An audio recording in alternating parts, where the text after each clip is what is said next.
Зачараваная словом і роднай зямлёй моя сённяшняя суразмоўца Святлана Літвінчык з Зельвеншчыны. Актуальныя праблемы сучаснасці, гісторыя, культура, родная мова і мастацкае слова. Пра гэта і не толькі пісьменнік і публіцыст Навум Гальперовіч гутарыць з таленавітымі людзьмі краіны. Нарадзіліся вы, як я памятаю, не ў Зельвенскім раёне, а прыгранічны беларускам. Дзе вы нарадзіліся і вот што вы памятаеце з дзяцінства? Я нарадзілася ў маленькай вёсачцы Бераставіцкага раёна. Гэта на самай справе такое памежжа. 1,5 кіламетры да граніцы, да мяжы польскай. Матуля моя ўсё жыццё працавала ў сельскай бібліятэцы, і я вельмі добра памятаю, як яна наладжвала розныя сустрэчы, вечарыны, паэтычныя вечарыны. І вось менавіта там гучала не польскае, а беларускае слова. І вось гэта беларускае слова мяне захапляла так, што я пачала і сама размаўляць па-беларуску. Вось многа ў мяне памятаецца з дзяцінства розных малюнкаў, канешне. Але вось самае найпершае такое, вось, што менавіта сям'я, матуля, вось яны прывівалі ў мяне любоў да беларускай мовы, да роднага слова. І вы паступілі на філфак Беларускага дзяржаўнага універсітэта. Так, я паступіла на філфак, на беларускае аддзяленне філфака і правучылася там у цудоўных майстроў слова, у Ніла Гілевіча, у Олега Лойкі, у аўтараў падручнікаў. Пасля, калі я прыйшла працаваць у школу сельскую, і мне было вельмі ганарова, што я вучу дзетак па тых падручніках, якія напісалі мае выкладчыкі. Ну вот Елка, цікавая назва вёскі. Вы туды прыехалі адразу пасля універсітэта. Адразу прыехала і працую там з першага дня 41 год.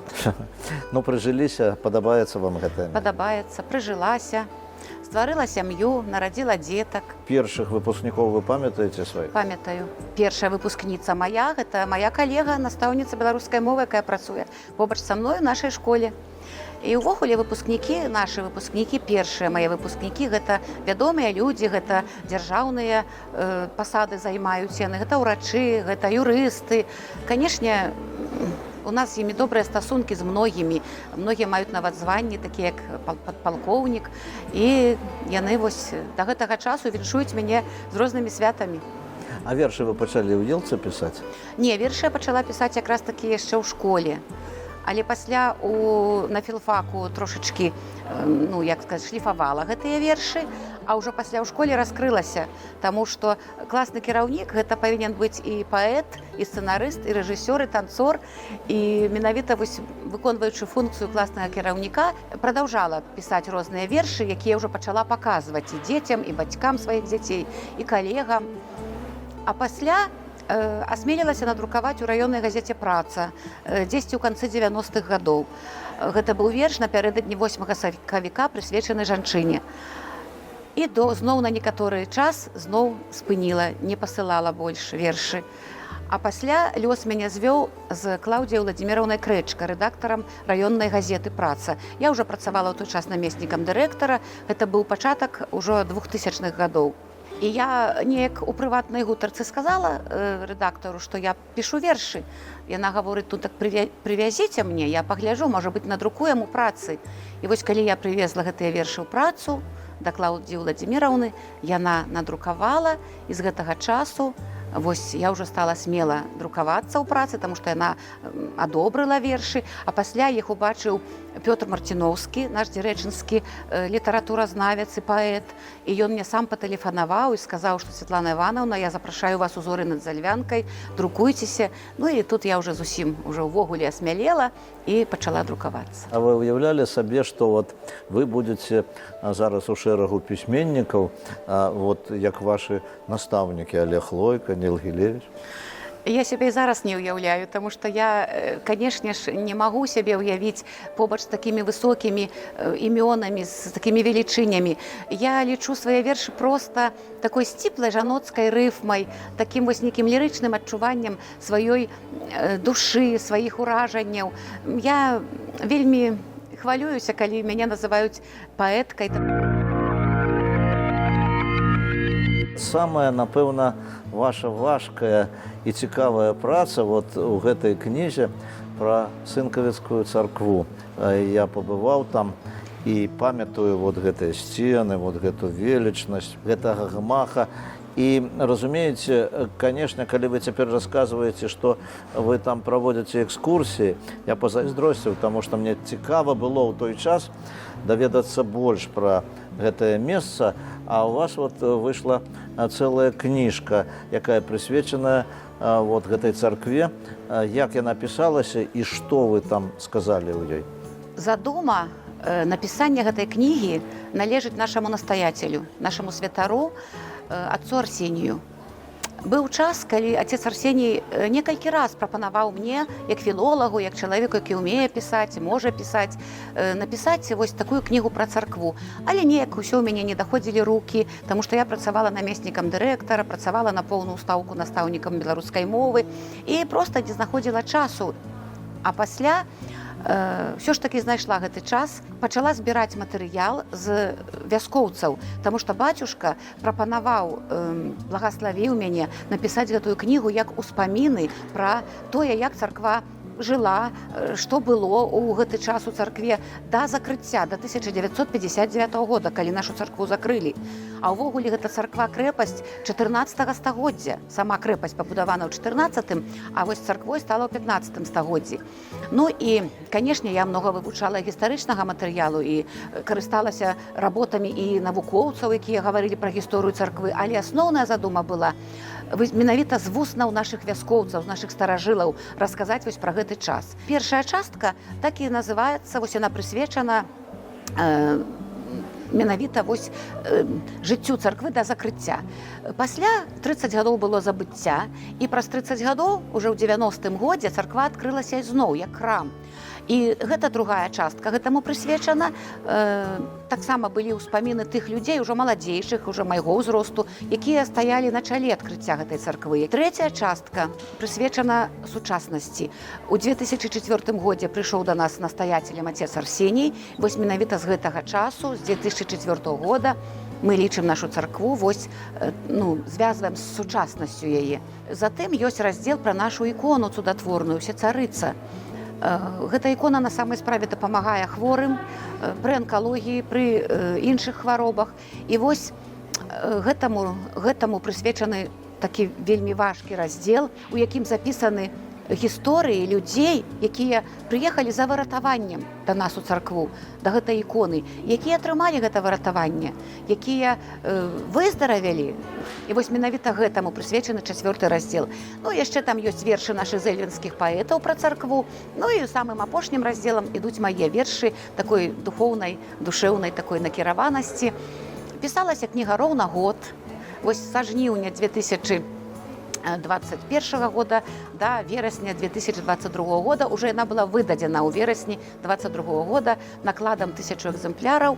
Канешне, для мяне гэта вельмі было складана, вельмі было хвалююча, таму што я думала, спраўлюся ці не спраўлюся з гэтай справай, з гэтай працай. Ну, вось, вось там вершы, мы пагаворым крыху пра вершы, але мяне вот зацікавіла, паколькі вы краязнаўца, адкуль такая назва Елка? Увесь час з таго моманту, як я прыехала ў Елку, заўсёды была я і дзецям расказвала, і мне расказвалі мае калегі, настаўнікі старэйшыя, што існуе такая легенда, што людзі праз вялікі ельнік хадзілі ў вёску, там з нейкай суседняй вёскі, праз нашу вёску цяперашнюю, хадзілі да пана на паншчыну, на працу, і там быў вялікі ельнік, і яны вырубвалі гэты ельнік, пасля будавалі хаткі, і ў кожнай хаце пакінулі па елачцы. Ну, вось адсюль Елка. Але зусім нядаўна адна моя сяброўка, адна моя аднагрупніца купіла вялікі гістарычны атлас і знайшла ў гэтай кнізе вялікай, разумнай, што наша Елка, і паказала мне гэта, што наша Елка ў 15 стагоддзі называлася і еўкавічы, а пасля елцы, і толькі пасля пачала называцца елкай. Дык вось цікава, скуль вы больш такая... романтычную гісторыю Так, расказалі, так. калі мы вам прапануем тут для наших тэлегледачоў пачытаць верш, гэта таксама, я думаю, цікава. Ну, я пачытаю адзін каротенькі верш.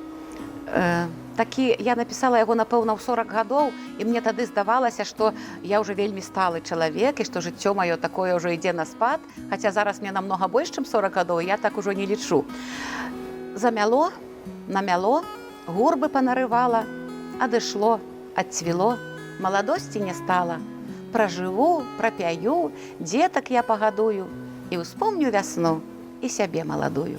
На такой паэтычнай зямле не можа быць, каб не было кола сённяшніх людзей, якія любяць літаратуру, якія пішуць нешта, якія ствараюць нешта.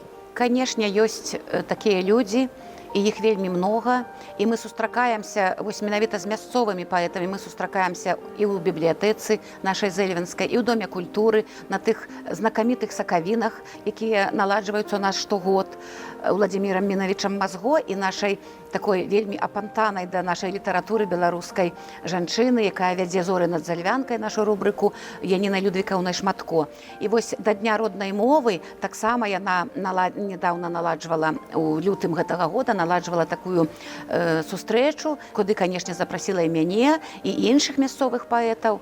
Вось і мы там таксама чытаем свае вершы, абменьваемся думкамі, размаўляем пра беларускую літаратуру, пра культуру. І гэта вельмі добра, таму што такія мерапрыемствы развіваюць і даюць некае жаданне, імкненне жыць і тварыць далей. Асабліва сакавіны мне падабаюцца, таму што гэта другое свята на Зэльвеншчыне, такое вось традыцыйнае, якое штогод наладжваецца. Прыязджаюць паэты, прыязджаюць музыканты, кампазітары. Я ведаю, што і вы былі, я вас бачыла на нашай сцэне. І гэта для нас, простых правінцыялаў, так скажам, простых настаўнікаў беларускай мовы, гэта вялікае мае значэнне, таму што гэта дотык да высокай культуры, да літаратуры, да беларускай паэзіі. Нават Эдуард Ханок у нас быў, і выконваліся песні.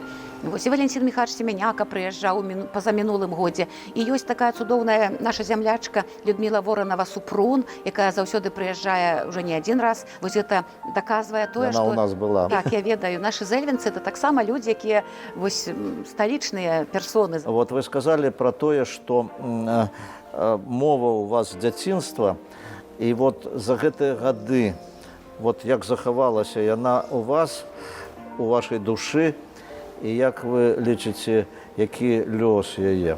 Мне хочацца думаць і хочацца верыць, і я веру ў гэта, што лёс у яе добры, што яна будзе звенець, будзе гучаць, і што яна ўсё ж такі праб'е сабе дарогу.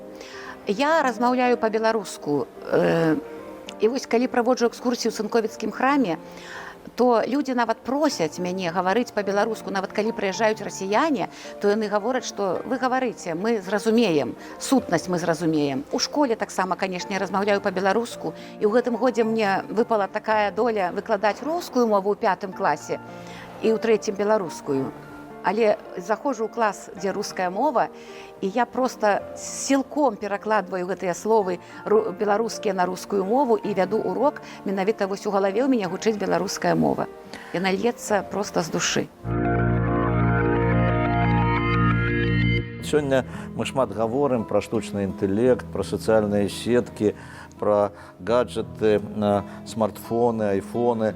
Вот як вы ставіцеся да гэтага? Ну, напэўна, час ідзе наперад, і мы без гэтага жыць ужо не зможам, але вельмі шкада маладое пакаленне, якое замяняе гэтым штучным інтэлектам. Нават сачыненні тыя самі пісаць ужо развучыліся і не хочуць пісаць, а ўсё шукаюць, каб вось штосьці дзесьці знайсці ў інтэрнэце. Нават жывую размову, вось такую гутарку жывую замяняюць менавіта вось перапіскай у інтэрнэце. Пагэтаму, канешне, тут з аднаго боку гэта добра, навука ідзе наперад, жыццё ідзе наперад, а з другого боку, канешне, жывое слова трошачкі з вуснаў нашых дзяцей, нашых унукаў трошкі сыходзіць. У чым яно, жаночае шчасце? Жаночае шчасце ў сям'і, канешне ж, каб была сям'я трывалая, моцная, надзейнае плячо, каб былі шчаслівымі, здаровымі дзеткі і ўнукі, каб быў мір на зямлі, каб жылі бацькі падаўжэй. Што б вы пажадалі нашай праграме? Пабольш цікавых суразмоўцаў, пабольш такіх вось людзей, якія малавядомыя гледачу, слухачу, пабольш цікавых гісторый, пабольш матэрыялу такога вось з вуснаў простых людзей, сціплых, якія, можа быць, не могуць сябе прэзентаваць недзе, не могуць паказаць сябе, а вось праз вашу перадачу пра іх будуць ведаць. Ну што ж, будзем улічваць вашы пажаданні. Дзякуй вам вялікі. І я хочу нагадаць нашым тэлегледачам, што сённяшняй маёй суразмоўцай была педагог, краязнаўца Святлана Івановна Літвінчык. Усяго найлепшага, да пабачэння, да сустрэчы.